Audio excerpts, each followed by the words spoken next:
Welcome to Psychoanalysis You, the official podcast of the American Psychoanalytic Association. I'm your host, Dr. Gail Saltz. The American Psychoanalytic Association is the largest U.S. member organization of professional psychoanalysts, and this podcast will highlight the work of various member analysts and how that work can be of use to you in your day-to-day life. My guest today on Psychoanalysis You is Dr. Alexander Kalogerakis. He is a clinical associate professor of psychiatry at the Weill Cornell Medical College, where I am as well. He is vice chair of the American Board of Psychoanalysis, and he is also a member of the New York Psychoanalytic Society and Institute. But he is a child and adolescent supervising analyst. He's a member of the United Nations subcommittee of the International Psychoanalytical Association. Welcome. Thank you for joining me today. Thanks for having me. So we have not spoken on this podcast about child and adolescent psychoanalysis, and I think many people are interested in how one could do psychoanalysis with a child or even an adolescent for that matter. So I'm excited to have you here today and get to the bottom of all that and help people understand a little bit more about your practice and the theory behind psychoanalytic treatment in children and adolescents. So let's start at the beginning, which is really, parents have a child who's having some sort of difficulty that becomes evident to them. And my question is really, how would a parent decide that the nature of this difficulty warrants a visit to a psychoanalyst as opposed to some other type of treatment? Sure. Well, it's a great question, and because there's such a range of options available to parents and families today, and I think in terms of the kinds of difficulties that may bring a child or adolescent, and sometimes when I say child, I'll be meaning both, just for shorthand purposes, but may bring parents with a child to see an analyst really covers the range of psychopathology of children, and is not limited to particular areas of, say, cognitive or emotional or behavioral functioning, but really can cover all of that. And what's different is the approach, and especially now where there are many short-term treatments available and behaviorally oriented treatments, it's not uncommon that kids who do end up getting an analytic treatment may have had some previous more symptom-focused treatment. So that's one thing that often parents and their kids have had some difficulties and have gotten some help with it. And maybe that has been good as far as it goes, but that it may not have addressed some of the underlying or ongoing issues that would yield, ultimately a fuller, better result. And child analysis, as you know real well, Gail, like adult analysis, is it's not a short-term treatment. It's also not a quick fix treatment, so that in a way, the goals of child analysis are more ambitious also than a lot of short-term treatments would be, because we're trying not only to help the child and the family with the presenting difficulties, whatever they are, but also sort of build in positive psychological structure that will stand them in good stead, down the road. So a child might seem to their parent to be struggling with a lot of anxiety Mhm. or a lot of fears. They might be having mood problems. And actually, I bring these two up specifically because, well, frankly, they're the most common in terms Mhm. of difficulties that children do present with, but also because as of the last couple of years, I think particularly since the COVID pandemic, but really continuing on, we've just continued to see a rise in anxiety disorders and in mood disorders in children and in adolescents. So they might come in, they might present to you and say, my child seems to be having a tremendous amount of anxiety all the time. And I see, whatever the symptoms might be, sleep difficulty, separation difficulty, a lot of worries expressed and harming their ability to function as well as they did before, or mood. They may seem, sad, often struggling in that way. And sometimes you're saying you might have seen them get a short-term treatment, which helped them somewhat, but not entirely, I guess is what you're Yeah. saying. Yeah. And so that might bring them in for this evaluation. What types of problems do you think respond the best to this type of treatment, though? Right. Right. So, if you think about the range of psychopathology from, maybe adjustment disorders at one end, which are really things that individuals experience as a result of clear environmental stresses, to, psychotic disorders that we tend to think of as at least significantly biologically driven, right? Probably the ideal candidates for child or adolescent analysis fall on, from leaving out the psychotic disorders but really the rest of the spectrum. So that covers, significant mood disorders, significant anxiety problems, character, personality difficulties.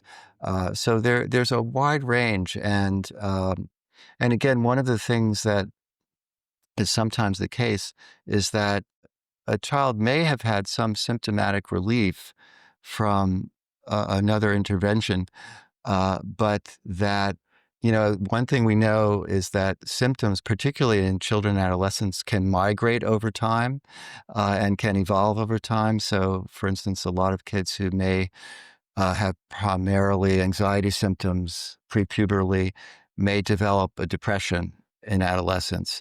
And so again, taking the vantage point of an analytic treatment where we're thinking about what's the functioning of the mind, in this case of developing minds with kids and adolescents, and what are the things that we can do in an intensive treatment that can sort of make that more sturdy, not only to handle the immediate issues that are distressing, but the slings and arrows of life that may follow. And so that's a way that the treatment really differentiates itself from shorter term treatments. I should add in answering to your first question, though, often the less intense treatment may have been carried out by the same practitioner, right? In other words, most young people who I end up seeing in analysis don't start from day one in analysis, right? So we'll often try, a less intense intervention, which might be a psychodynamically minded psychotherapy, maybe with some cognitive behavioral pieces thrown in, maybe some environmental manipulations helping the parents, help maybe a school intervention. And sometimes that's good enough, but many times it's not. So you do that. You're a psychoanalyst, but you Yeah. you you use these other models at times as you see maybe is important in the moment, you know, early on, or as you said, maybe enough. Um, Tell us a little bit about, you know, this child shows up, you're going to do an evaluation, you know, what are the symptoms? What is the parent seeing? What is the history? What does the trajectory of this look like? As any practitioner would. How does this evaluation for an analysis, let's say, Hmm. and Hmm. then go on to explain how analysis itself in a nuts and bolts sort of way, how do you use the theory of psychoanalysis, which in an adult, is very much about, the importance of free association, maybe not looking at the analyst, is about dream analysis, is, obviously all with the understanding that you're trying to understand, help the patient see what's unconscious, be driving thought and behavior, make it conscious, and work from there. But in a child, maybe those aren't the techniques, maybe those aren't the strategies, but the principles may still be the same. So How does that look when Yeah. you're evaluating and then treating? Right. So, right. The second part of your question is sort of what do you do to engage the issues that we think about in adult analysis and the processes?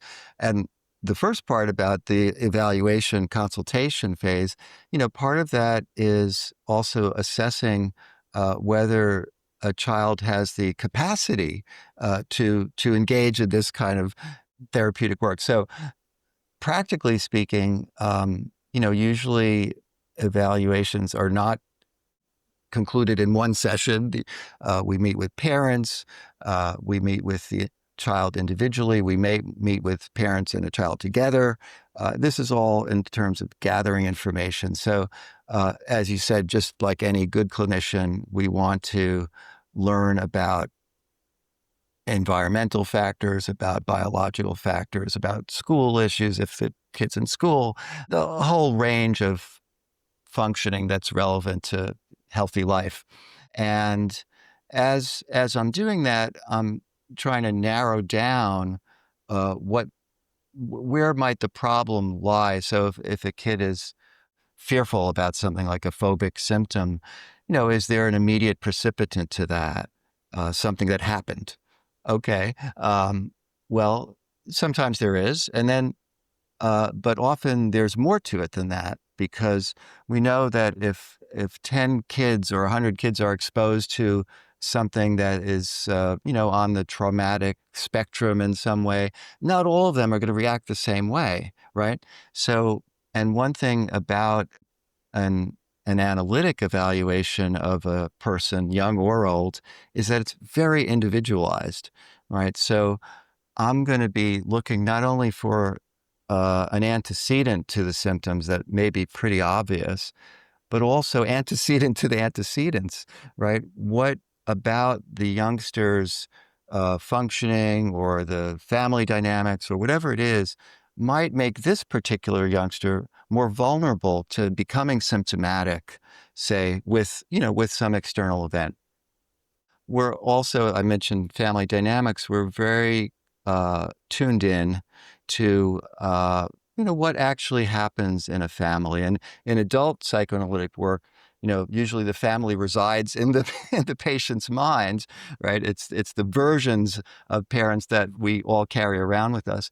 For children and definitely adolescents too, parents are and siblings are not only internalized versions of those folks, but also real people that their kids are interacting with all the time. So we're very much thinking about, how does all that work in a given family? And then, we think about if and how a child can participate in a more exploratory dynamic therapy or analysis. So we might do some drawing in a consultation session. We might do some play with puppets or superheroes or whatever could be another way for a child to express him or herself. And which gets us now to the second part of your question, right? Because I have a couch. It's over there. Adults use it to lie down. Children use it to jump on or to take a nap on or, whatever, to build a fort with. So children are not going to free associate in the way that adults do. But there are things that we provide as part of the office setup to help children express themselves in however they best can at their developmental level. So that can include things like drawings, play figures, sometimes more organized games, anything that helps you reach a child and allows you to foster a sense of safety that allows for expression of what's going on for them, including in displacement, right? Which is a big part of working with kids in a way that's a little bit different from adults. So, so certainly for a younger child, maybe for an adolescent, you are talking, You're you are talking, talking, yeah. and you are listening as you do for an adult, Mm-hmm. for connections, of something that may be out of their awareness that you can ultimately explain to them in a way that we call an interpretation of Right. sorts. But with children, you do use play, as you said, you use drawing, use storytelling, the way Hmm. that they can communicate, that you use their forms of communication. And do you talk about dreams in work with children, with adolescents? Sure.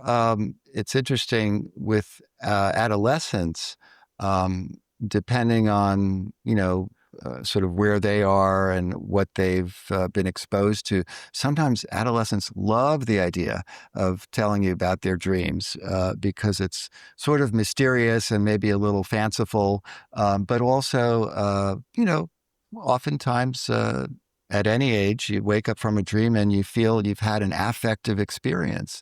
And so that could be very powerful. And so, in some adolescent patients in analysis, dream work can be very prominent and in many ways similar to working with an adult patient.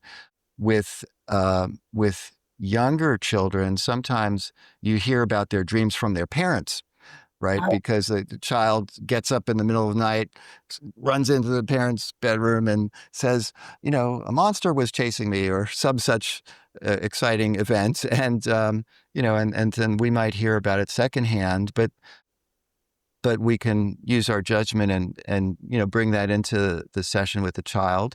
Or, there are times when children will, I remember one of my first cases a long time ago. A kid fell asleep on the couch, woke up 5 minutes later with a dream. Now, was it a dream in the sense of REM sleep? I have no idea, but it was a product of that child's mind in that particular moment, and yeah, we could talk about it. So, another key, cornerstone for psychoanalytic theory and treatment is that of transference. And adult patients, you can experience the transference. They experience the transference. You experience your counter transference, and then that's something that you would talk about in the treatment to understand. But explaining to the patient at the same time how this is really a representation of other important relationships, therefore data about whatever they're suffering with. Um, what about children? How does one work with transference in children? Right. Yeah, it is more complicated in a way with children, and in other ways, sometimes actually less so. What I mean is that, um, many kids and particularly adolescents don't don't want to talk about you. They're not so interested in you, and not on a superficial level. They're interested in their friends and their families, and so. Um, it's in a way less typical than with an adult patient where the transference would be a front and center part of a treatment in a direct way. Hmm. But that being said, so going back to play, play often can reveal transference themes, right? Because Hmm. if a child is playing here, I'm usually playing with them, and I'm going to have a role in that game, which is usually assigned to me by the child. Hmm.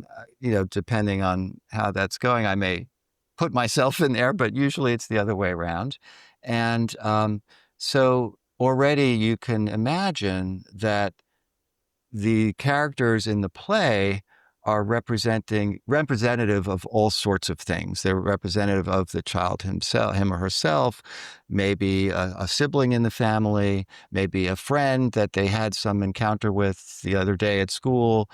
If it's an adult character, obviously that could refer to parents, it could refer to other important adults, could refer to the person of the analyst. So in the displacement, and there are technique issues in child analysis about how much do you interpret within play versus outside of play, how much do you make the connection between reality and the play. And most often, at least for a while, you let it stay in the play, but you can offer interpretations that way. I wonder if character so and so was feeling this when this other character said such and such.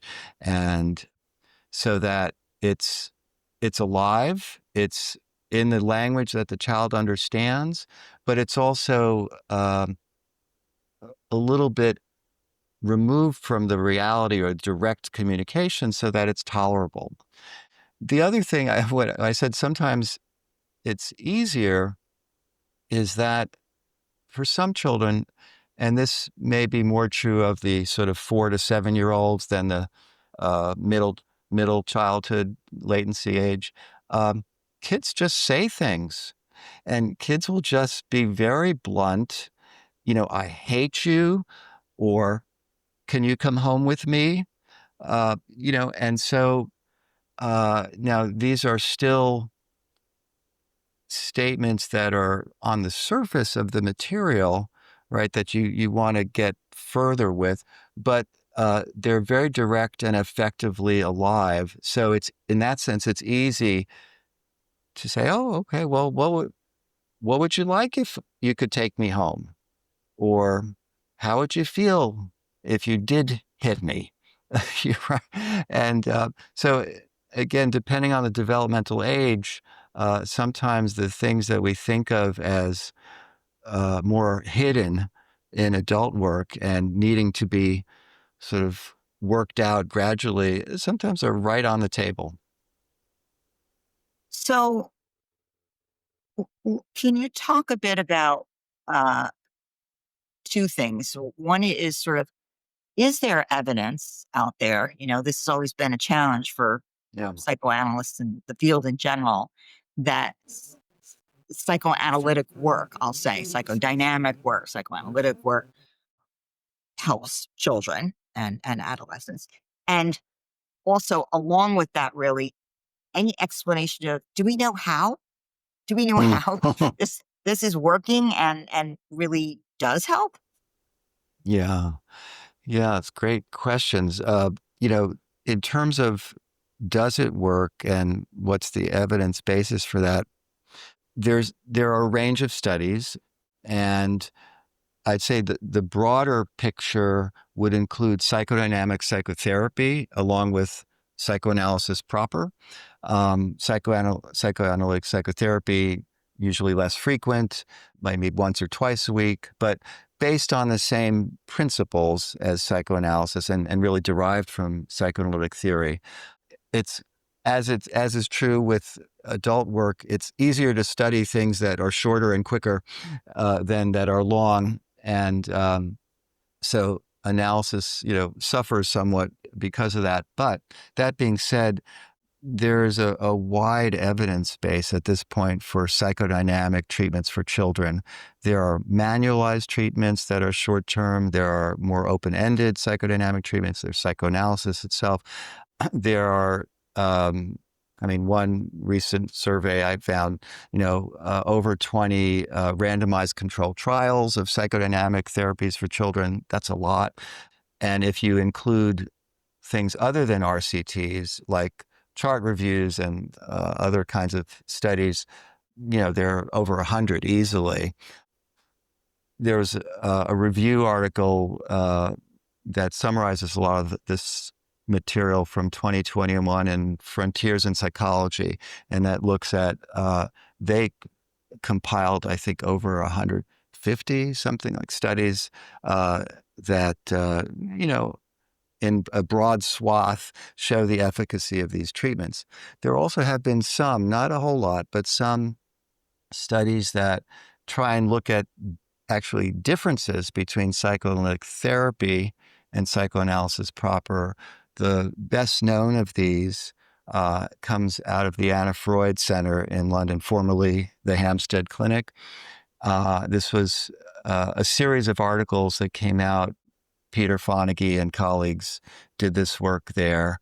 And interesting findings included that in many instances, more intensive analytic treatment was superior to psychodynamic therapy, both in terms of positive associations to length of treatment, but also to intensity of treatment, even holding the length constant. And this is something that's valuable to me as I think about, talking to parents, for instance, about, do you really want to, invest in this intensive treatment? Because I think it's fair to say, based on this study and similar, that, if your child's going to be in treatment for a year, let's say, which is kind of short in analytic terms, but still, if they're in an analysis and they're suitable for analysis compared to a psychotherapy, more is going to happen in that same year, right? And you could say the same for 2 years of treatment. So it's a more ambitious treatment, but there's evidence to show that it accomplishes more. The other thing that the Anna Freud Center studies showed was that it's particularly useful. Positive associations are stronger with under 12, with prepubertal, than with adolescents, and across all ages under 18, stronger with more complex clinical presentations, right? So, which kind of makes sense because, if you think about the analytic theory and mindset as a practitioner, you're not just focused on one set of symptoms. You're thinking about, in one of our languages that we use, ego strengths and ability to resolve internal conflict and things like self-reflective capacity, right? And we're thinking about all those things because we know that all of those not only affect symptoms, but also affect development.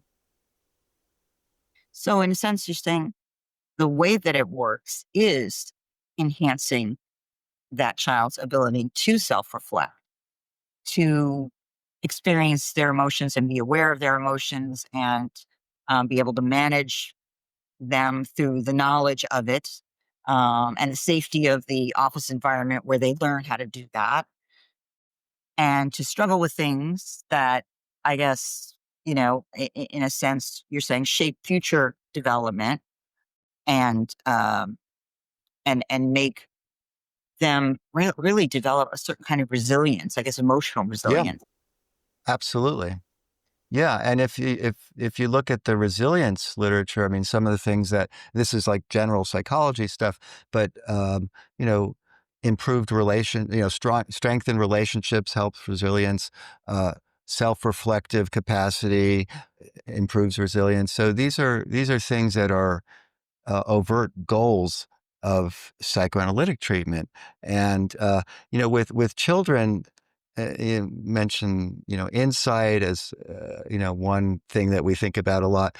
Alan Sugarman, who's a child analyst in San Diego, has written about insightfulness as a concept, as something that may be more relevant to work with children. That it's not that necessarily there's an aha moment that will sort of lead to the successful outcome of a case, but that we're sort of training up these capacities in our child and adolescent patients. Also, very similar to Fonagy's mentalization approach, right?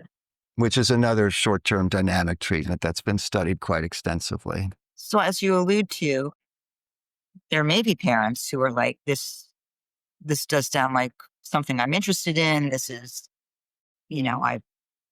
most often I think a parent that comes in and really does express interest has been aware for some time, that their child is really struggling and they're struggling with their child. And actually, I think statistically, the numbers are like 3 to 5 years between first presentation of child symptoms, mental health symptoms of some sort or another, and any sort of diagnosis and treatment. So it's often, by the time they come to you, or anybody for that matter, it's been a long time.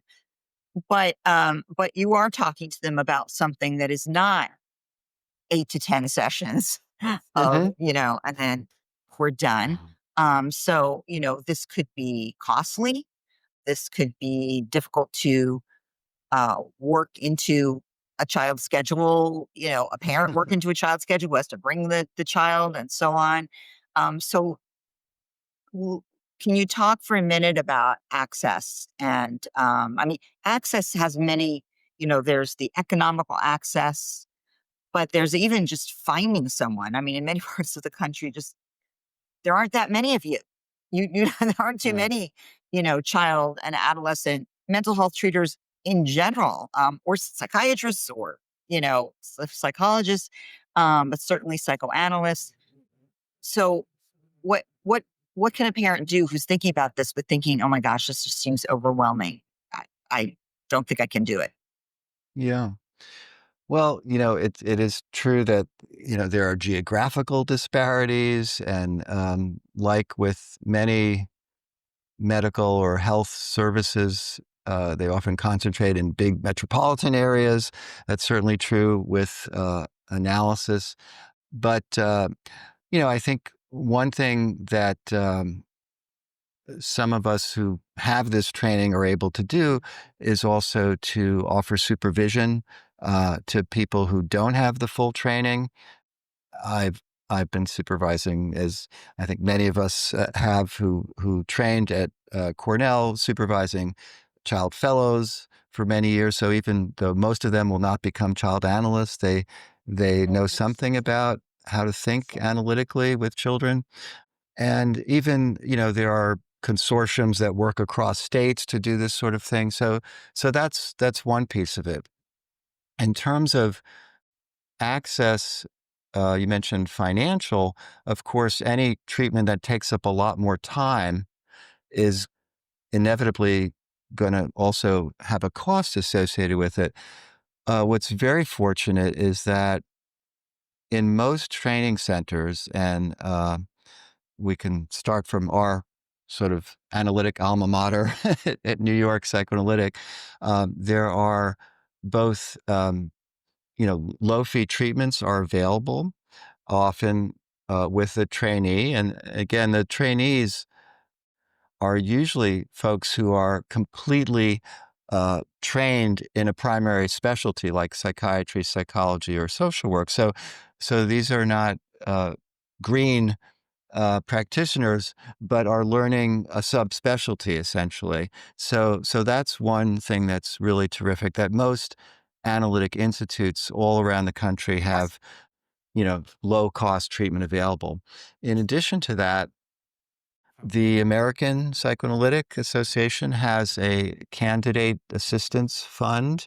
The ACP, which is the Association for Child Psychoanalysis, which is a separate group, including APSA and non-APSA trained analysts, also has a fund named after Anna Freud that can subsidize people, to do analytic cases, and many local institutes like ours actually have a fund that can help, say, a candidate or even a recent graduate who's interested in doing more analytic work can be partly subsidizing that treatment, so the out of pocket cost for the family is reduced.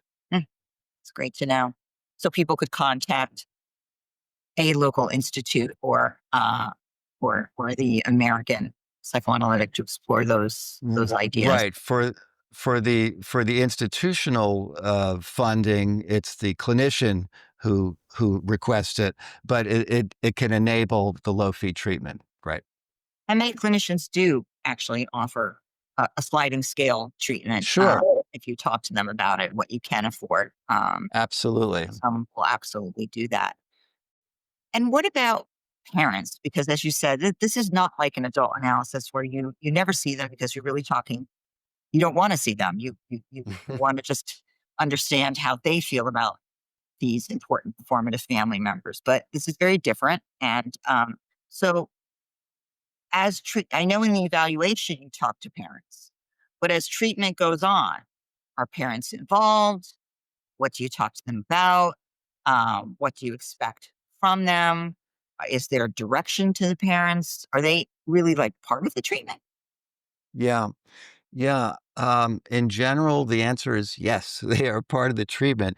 There is a developmental curve to that in the sense that for teenage patients, there's going to be more variation in how parents are part of the picture because, as we all know, teenagers often are in a process of individuating and separating, and so that from the point of view of the sense of privacy and safety of the analytic communication, it's sometimes necessary to have fairly minimal contact with parents, but that does vary quite a bit with the individual, and there are early, middle, even some late teenagers in their later teens who welcome and are comfortable with that. And, it can provide another source of information about the patient's life,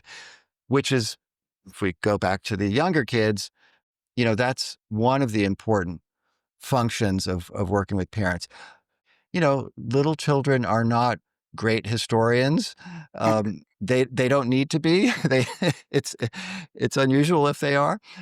So there may be things happening in the family, in their social worlds, and so on that you just won't hear about. And you may see echoes of it in the play, but maybe you're not sure what actually happened. And sometimes it's good to know what actually happened. So to me, meeting with parents, both in the consultation but in an ongoing way, has a very important informational aspect. What's going on in this child's life that I may not be hearing about? Mhm. Then beyond that, from the parent's point of view, and this is, I think, really crucial, is that I see part of my role as a child adolescent analyst as to helping parents understand their child, right? And doing that without betraying confidences, but in a more general way, but really helping parents to think through the questions that are on their minds anyway, about why does my child behaving like this? How could he have said that to me? Why is it so variable? This week is terrible. Last week was great. And, you know, um, and in a way, we're trying to add to parents' sort of armamentarium of how to think about what's going on with their kids. Don't want parents to become their kids' analysts, but it is helpful to be able to step back sometimes as a parent and think about it in a way that goes beyond, the parental necessities of setting limits and guidelines and, just making things happen, getting the kid out the door in the morning, right? So regular work with parents, which, at a maximum would probably be once a week. So if you're seeing a child 3 to 5 times a week in an analysis, you might see the parents once a week. But it could be once a month. There's a range. Part of the purpose of that is also really to help them think about their son or daughter in a way that gives them another option besides the sort of default go-to. And it's not one thing. Maybe I should say that it isn't. It's not necessarily about giving advice. There are all sorts of books at Barnes and Noble that give advice to parents. Um, I don't need to cover that, but seriously, the reason is I find it's much more helpful to help parents think things through as to how to approach something and why to approach something a certain way in terms of their parenting than to say, try this. Sometimes we do that, But but but it but yeah. but a goal ultimately you're sort of describing is how they can have a better emotional relationship with their child Mhm. Yeah. as their child grows up. Yeah, right. If you can, if you can be empathic with the child in the way that keeps you on the same side, even though you're still maintaining distinct roles as a parent and child. You're much more likely to get further with whatever the issue is. That's not always possible. Sometimes it has to be done like after the fact, like you've had a big argument one night and maybe the next day things have cooled down. But then the chance to think about it in a different way and try and see it somewhat from the child's perspective can be, such a powerful tool that I think parents, are capable of, but can sometimes use some help to kind of activate that within themselves. So in some ways, it's like a supportive therapy for parents. It's not we're not trying to do a parallel analysis, Mhm. but it's sort of trying to enhance the parent's strengths Mhm. through deeper understanding and emotional connection with their children. So then you mentioned a year earlier as an example of, how a child might be in treatment. You said, of course, that's not a long treatment. Right. And of course, for an adult, that would definitely, in analysis, that would definitely not be a, Speed analysis. but, but, but I imagine analysis is probably often shorter than an adult analysis. Mm. So how do you decide, like what kind of time frames are we talking about? How do you decide you're ready to be done? Yeah, right. That's a great question. And there's a whole literature on termination and child analysis that, features some different ideas than an adult. One of them being, you know, is the child at a place where you can reasonably predict that whatever the upcoming developmental challenges are, puberty, going away for school as a young adult, or the intense social scene of adolescence, whatever it might be, or from a young child going into first grade after playing all the time in kindergarten and preschool, right? If you have a sense that the child has come along enough and has developed this sort of emotional sturdiness to weather the predictable challenges coming their way, that's one way to think about it. And ideally, it's a three-way process: parent, child, and analyst, and that there's some consensus around that kind of issue. Doesn't always play out that way. Sometimes reality factors, got on the travel soccer team, right? Things, right, right. There are all sorts of things that can come up, but ideally, you want to feel that not only has there been symptomatic relief, which is sort of the first reason that people are coming in the first place, but also that the child has made strides in terms of development, ego strengths, if we use that model, and capacities and interpersonal functioning and so on, that all those are sort of lining up in a way so that it's not that every thing is solved necessarily, but that there's enough good direction there that will help them, and that's really the primary goal of child analysis, as opposed to some more symptom-oriented treatments. It's the resumption of normal development. Hmm. So getting them back on track, on the track Yeah. that you wish they would have Mhm. been on. So, okay, we've moved through treatment and um, sort of you know to finish for us. Um, Psychoanalytic principles are used all the time in our world, in what we call an applied way to understand all of the whys of human nature and what goes on, and this must be true for children as well. And you serve on this United Nations subcommittee of the International Psychoanalytic Association, and I wonder what issues you work on there. Does the committee look at how psychoanalytic principles can be for children, can be used in a broader sense? Yeah.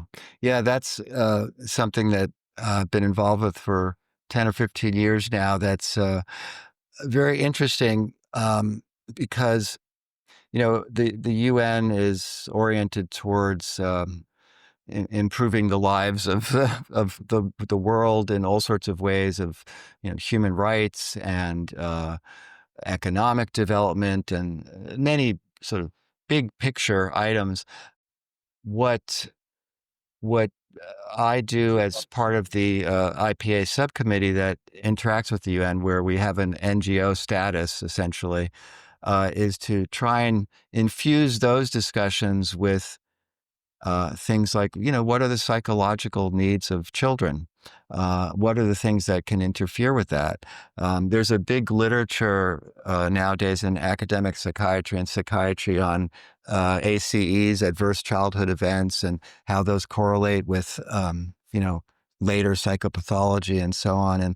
And this is something, we know about because of our developmental framework that we use in analytic thinking. And so through different kinds of interactions, analysts can participate in symposia that the UN puts on, or certain groups within the UN do. We collaborate with other NGOs, for instance, on groups that are interested in migration, which obviously can be traumatic in many circumstances, or terrorism. And so I've done a number of talks and participating in symposia where we're looking at a problem that the UN is interested in terms of social benefit for its member states and populations, but from an analytic point of view, things like the recruitment of children into as child soldiers, or human trafficking, problem of weapons and violence in societies. All these things can be thought about through an analytic lens. So we try and get that out there into the discourse of the UN. So that by educating people who are, I guess, on the front lines of trying to design Mm, policy, right. or economic aid, for that matter, to to change what is happening, in or making recommendations to make them informed so that they can Hmm. use that in that Yeah. policy set.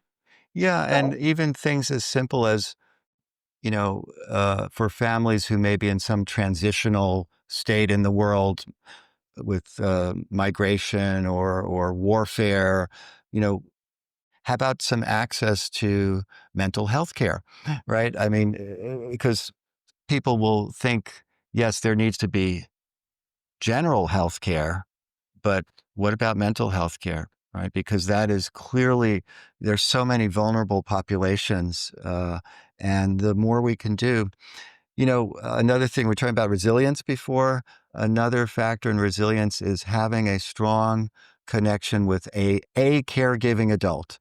Usually in early life, that's going to be a parent, but at different points in life, that can be another person too. It can be an aid worker who's a real presence and can be trusted, and this provides hope, it strengthens resilience, and so on. So we try and help people who don't usually think about these sorts of things, diplomats and aid workers, to keep all this in mind. It does seem like it's relatively new to the world, amazingly, that the idea that mental health is health, and that poor mental health affects physical health, and that you know many of the countries with, as you're bringing up, trauma, difficulty for children, have also then a permanently burdened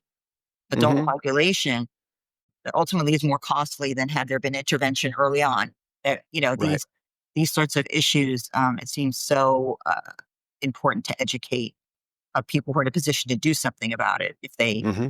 if they understand it. So that's wonderful. As a psychoanalyst, you're in a position to be able to impart that sort of information on a wider scale. Well, I really appreciate you joining me today, and I think explaining in a more a granular way what a lot of people find to be kind of mysterious. And I think people should know that the American Psychoanalytic has a list of members who are child and adolescent analysts. If you need to find someone in your area, there is a members list that makes it possible to search for, who is accessible. And there are many ways to get more information actually about child and adolescent psychoanalysis if someone is interested. So just want to Yeah. let them know that. Mhm. And I thank you so much for joining me today. And as a colleague, I'll look forward to seeing you sometime soon, I'm sure. Yeah. Seeing you around the neighborhood. Seeing you around. Great to talk. Great to talk, Gail. Thank you. Thanks for having me. Thanks, Alexi. Thank you for listening in today. We at the American Psychoanalytic Association hope to introduce you to the many ways psychoanalytic thought affects the world around us, and especially you, through this podcast. We would love to hear your thoughts, questions, and requests. If you haven't already, please subscribe to this podcast on your favorite podcast platform. Follow APSA on Instagram, Facebook, LinkedIn, or X at psychoanalysis_ with the hashtag APSA podcast. And feel free to send a question or comment. You can find more information about the American Psychoanalytic Association by going to www.apsa.org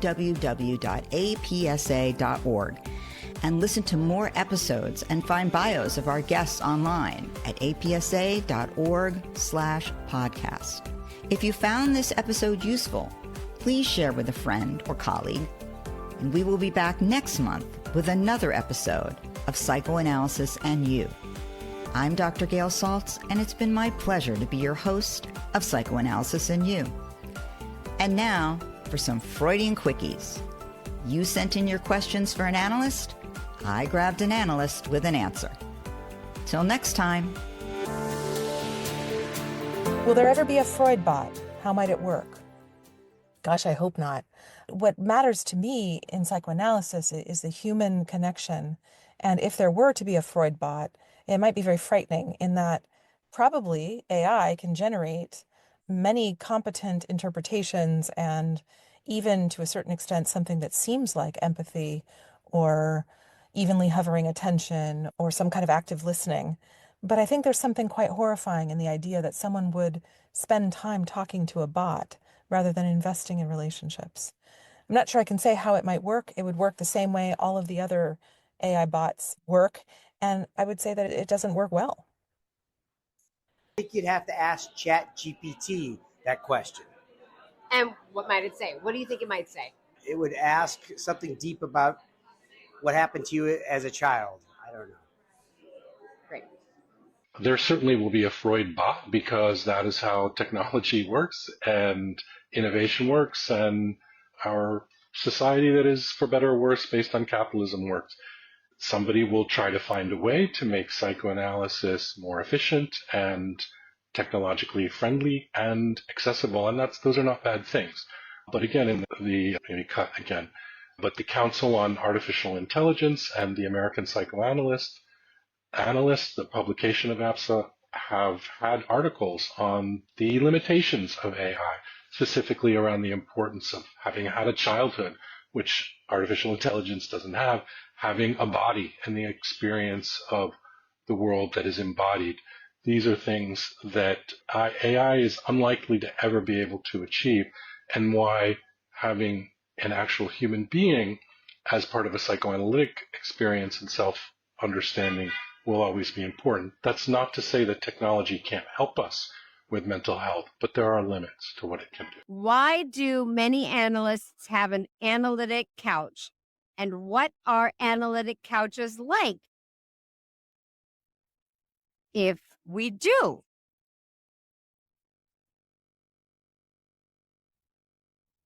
Analytic couches need to be comfortable and create an atmosphere where people feel like they can say whatever they want.